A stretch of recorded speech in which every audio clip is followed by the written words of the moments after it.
Law student MP board कक्षा 9 के सभी विद्यार्थियों को इस खास वीडियो में आपका हार्दिक स्वागत है। इस वीडियो में आपको बताने जा रहा हूँ वार्षिक परीक्षा 2026 गणित विषय के मोस्ट ऑब्जेक्टिव लेकर आया हूँ, जो कि आपको पेपर में देखने को मिलेंगे। बेसिक हो या स्टैंडर्ड, दोनों को मैंने कंबाइन किया है। सबसे पहले हम कौन कौन से अध्याय के ऑब्जेक्टिव बताने वाले हैं। तो अध्याय 1 से संख्या पद्धति का आपको ऑब्जेक्टिव बताऊंगा, उसमें आंसर भी आपको मिलेगा। बहुपद अध्याय 2 से आपको ऑब्जेक्टिव बताऊंगा। उसके बाद हम बात करते हैं अगला जो अध्याय है आपका अध्याय 3 निर्देशांक ज्यामिति से आपको ऑब्जेक्टिव बताऊंगा मैं। उसके बाद जो है अध्याय 4 दो चरों वाले रैखिक समीकरण युग में से आपको ऑब्जेक्टिव बताऊंगा। उसके बाद अध्याय 5 यूक्लिड की ज्यामिति का परिचय से आपको ऑब्जेक्टिव बताऊंगा, जो कि पेपर में छपेंगे। और अध्याय 12 सांख्यिकी से आपको ऑब्जेक्टिव बताने वाला हूँ। और एमपी बोर्ड कक्षा 9 के विद्यार्थी पहली बार हमारे चैनल पर जुड़ रहे हो, चैनल सब्सक्राइब जरूर कर लेना, वीडियो को लाइक कर लेना, बेल आइकन को प्रेस कर लेना, जिससे आने वाला हर वीडियो नोटिफिकेशन आप तक आसानी से पहुंच सके। क्योंकि एमपी बोर्ड संबंधित सब प्रकार की जानकारी हमारे चैनल पर से प्रोवाइड की जाती है। पिछले वीडियो में विद्यार्थियों मैंने मैथ्स के गणित विषय के वेरी मोस्ट प्रश्न दे दिए। अभी तक आपने वो वीडियो नहीं देखा है तो इस वीडियो को डिस्क्रिप्शन में उस वीडियो की लिंक डाल रहा हूँ, तो आप वहाँ पर जाकर वार्षिक परीक्षा बेसिक और स्टैंडर्ड के आईएमपी प्रश्न देख सकते हैं, जो कि पेपर में छपने वाले हैं। इस वीडियो में आपको मैं ऑब्जेक्टिव समझा देता हूँ स्टेप बाय स्टेप। चलिए बढ़ते आगे। गणित अध्याय 1 वस्तुनिष्ठ प्रश्न संख्या पद्धति वार्षिक परीक्षा वेरी मोस्ट ऑब्जेक्टिव सत्य असत्य की अगर हम बात करें, पहला प्रश्न है प्रत्येक प्राकृत संख्या एक पूर्ण संख्या होती है, तो ये सत्य है। दूसरा है प्रत्येक पूर्णांक एक पूर्ण संख्या होती है, तो ये असत्य कथन है। तीसरा है प्रत्येक अपरिमित संख्या एक पूर्ण संख्या होती है, तो ये असत्य कथन है। चौथा है प्रत्येक अपरिमित संख्या एक वास्तविक संख्या होती है, तो ये सत्य कथन है। पांचवा है प्रत्येक वास्तविक संख्या एक अपरिमित संख्या होती है, तो ये असत्य है। शून्य एक परिमित संख्या है, तो ये भी क्या है, सत्य कथन है। आप देख लीजिए भली बात अच्छी तरीके से आप इसको, ठीक है। आगे बढ़ते हैं। जो प्रश्न है ये भी वेरी मोस्ट, एक की घात 0 का मान क्या होता है, 1 होता है विद्यार्थी। किसी भी संख्या की घात 0 हो उसका मान क्या होता है, 1 होता है। 1 से घात 0 आ जाए तो उसका मान क्या होगा, 1। चाहे 10 की घात 0 आ जाए उसका मान भी क्या होता है, 1। किसी भी संख्या की घात 0 हो उसका मान 1 होता है हमेशा। आगे बात करते हैं ए की घात एम इंटू ए की घात एन का मान क्या होता है, ए की घात एम प्लस एन, ठीक है। ये आपका सूत्र है। संख्या करनी 5 कौन सी है, अपरिमित संख्या। विद्यार्थियों करनी 2, करनी 3, करनी 5 ये सभी क्या होती है, अपरिमित संख्या होती है, ठीक है। आगे बढ़ते हैं। संख्या करनी 2 कौन सी, ये भी आपकी अपरिमेय रहेगी। दो परिमेय संख्याओं के बीच कितनी परिमेय संख्या होती है, तो विद्यार्थियों अनंत होती है। 64 घात 1/2 का मान कितना होगा, 8। इसको आपको हल करना पड़ेगा, 64 के 2 टुकड़े करने पड़ेंगे, 8 गुणित 8 हो जाएगा। इसकी घात 1/2 लग जाएगी। 8 कितनी बार है, 2 बार, तो 8 की घात 2 और 1/2, 2 से 2 कटेगा तो 8 उत्तर आ जाएगा विद्यार्थियों। ये सवाल है आपका, ठीक है। आगे बात करते हैं अध्याय 2 के ऑब्जेक्टिव की। एक शून्यतर अचर बहुपद की घात 0 होती है, क्या होती है, 0। अचर बहुपद 0 को क्या कहते हैं, अचर बहुपद 0 को शून्य बहुपद कहा जाता है, ठीक है। आगे बात करते हैं। एक घात वाले बहुपद को क्या कहते हैं, रैखिक बहुपद। दो घात वाले बहुपद को द्विघाती बहुपद। तीन घात वाले बहुपद को त्रिघाती बहुपद। एक पद वाले बहुपद को एकपदी बहुपद। दो पदों वाले बहुपदों को द्विपदी बहुपद। तीन पदों वाले बहुपद को त्रिपदी बहुपद कहते हैं। आगे बात करते हैं। रैखिक बहुपद में चर की अधिकतम घात क्या होती है विद्यार्थियों, 1 होती है। एक रैखिक बहुपद के कितने शून्यक हो सकते हैं, 1 शून्यक होता है। बहुपद 4x की घात 4, 0x की घात 3, 0x की घात 5, 3x की घात क्या होगी, तो 5। सबसे उच्चतम घात पूछे तो जिसकी बड़ी घात है वो सबसे बड़ी घात लगा देना उच्चतम घात में, ठीक है। एक द्विपदी बहुपद का उदाहरण लिखिए जिसकी घात 36 है, तो x प्लस x की घात 36 प्लस 1 ऐसे आप लिख सकते हो। 12 3x माइनस एक्स वर्ग में x वर्ग का गुणांक क्या है, तो इसमें आ जाएगा आपका x वर्ग का गुणांक आ जाएगा -1, ठीक है विद्यार्थियों। ये नहीं है, क्या होगा, तो -1 हो जाएगा x वर्ग का गुणांक, ठीक है। बहुपद x की घात 3 माइनस 2x वर्ग प्लस 4x में x की घात 3 का गुणांक क्या आएगा, भली बात ये आप परिचित हो जाएंगे। अब x की घात 3 का गुणांक क्या होगा, 1 होगा। इस x की घात 3 के साथ में किसका गुणा हो रहा है, कोई संख्या नहीं है, मतलब 1 है, तो 1 आ जाएगा। आगे बात करते हैं। बहुपद 4x वर्ग 4x की घात 4 धन 3x की घात 3 धन 2x वर्ग प्लस 1 की घात लिखी है। सबसे बड़ी घात को लिख देना 4। जो भी घात लिखना है, उच्चतम घात लिखने के लिए आए, सबसे बड़ी घात आएगी उसको आप लिख देना।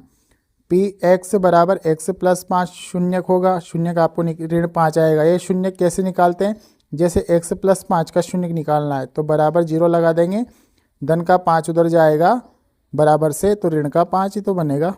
तो ये शून्य कैसे निकालना है, आगे बात करते हैं।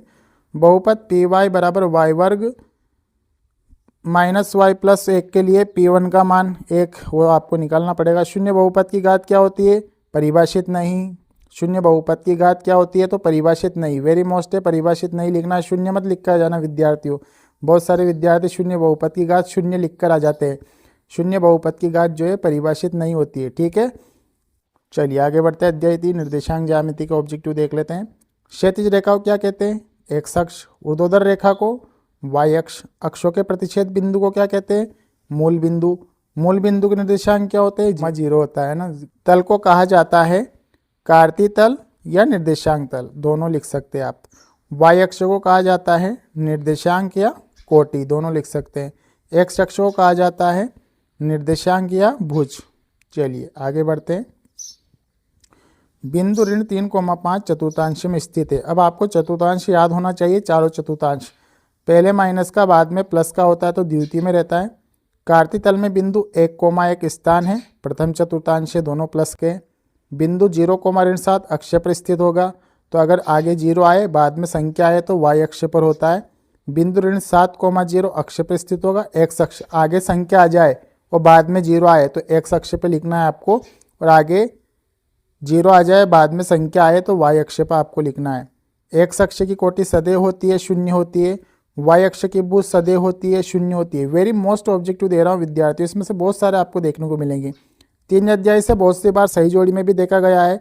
0,0 जो है कहाँ स्थित होगा, ये वाई अक्ष पर। 1,0 एक्स अक्ष पर, 0,0 दोनों अक्षों पर।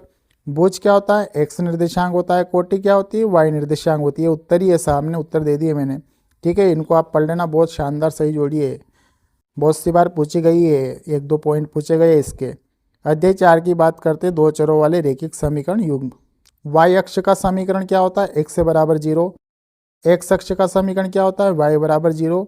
y बराबर mx के प्रकार का समीकरण मूल बिंदु से होकर जाने वाली एक रेखा को निरूपित करता है, ठीक है। आगे 2 चरों वाला एक रैखिक समीकरण लिखिए, तो कौन सा भी आप एक रैखिक समीकरण मन से भी लिख सकते हो, मैंने बना दिया। 2x धन 3y धन 5 बराबर 0। रैखिक समीकरण लिखना है 2 चरों वाला। यदि समीकरण 3x प्लस 4y बराबर a का एक हल, x बराबर 1 y बराबर 1 हो तो क्या आएगा, a बराबर 7 आएगा। इसमें x और y का मान रखना है इस समीकरण में और a बराबर उत्तर आ जाएगा, ठीक है। आगे बात करते हैं। समीकरण x बराबर 5 का आलेख x के समांतर रेखा होगा, ठीक है। रैखिक समीकरण 3x प्लस 4y बराबर 7 के एक एक हल होंगे। समीकरण 3 कोष्टक में x minus y plus y बराबर 0 में चर y का गुणांक, तो इसमें 2 आएगा, इसको हल करना पड़ेगा, ठीक है। उसके बाद गुणांक निकलेगा। 2 चरों वाले रैखिक समीकरण के अपरिमित रूप से क्या होते हैं, अनेक हल होते हैं। 2 चरों वाले प्रत्येक रैखिक समीकरण का आलेख क्या होता है, एक सरल रेखा होता है। वेरी मोस्ट ऑब्जेक्टिव दे रहा हूँ विद्यार्थियों में, ठीक है। आगे बात करते हैं अध्याय 5 की, यूक्लिड की ज्यामिति का परिचय। यूक्लिड निम्नलिखित देश का वासी था, तो यूनान का था। थेल्स निम्नलिखित देश का वासी था, तो यूनान का था। पाइथागोरस एक विद्यार्थी था, किसका था, थेल्स का। निम्नलिखित में से किसकी उत्पत्ति की आवश्यकता है, प्रमेय की। प्राचीन भारत में घरेलू पूजा कार्य में प्रयोग की जाने वाली वेदियों के आकार होते हैं, वर्ग और वृत्त होते हैं। आगे बात करते हैं 6ठे पॉइंट की। सिंधु घाटी सभ्यता में निर्माण हेतु प्रयुक्त ईंटों की विमाओं में 4:2:1 का अनुपात था। एक बिंदु से होकर कितनी सरल रेखाएं खींची जा सकती है, तो अनंत खींची जा सकती है। 2 बिंदुओं के बीच कितनी सरल रेखाएं खींची जा सकती है, तो 1 खींची जा सकती है, ठीक है। आगे बढ़ते अध्याय 12 सांख्यिकी की ओर, ऑब्जेक्टिव की ओर।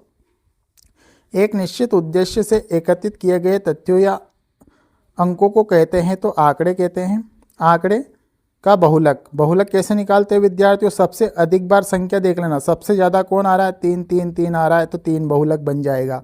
ठीक है, बहुलक वाला एक आना ही है, फिक्स आना है, फिक्स।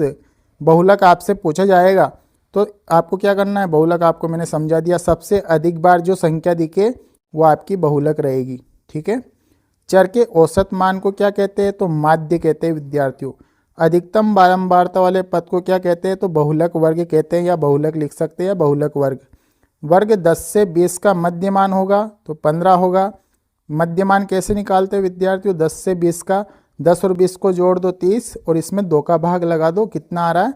15 आ रहा है। तो ये आपका मध्यमान निकालना मैंने सिखा दिया। ठीक है, मध्यमान ऐसे निकलेगा। आगे बात करते हैं, किन्हीं चरों या आंकड़ों का औसत मान क्या कहलाता है? तो माध्य कहलाता है। 2, 4, 6, 8, 10 का माध्य क्या होगा? तो 6 होगा।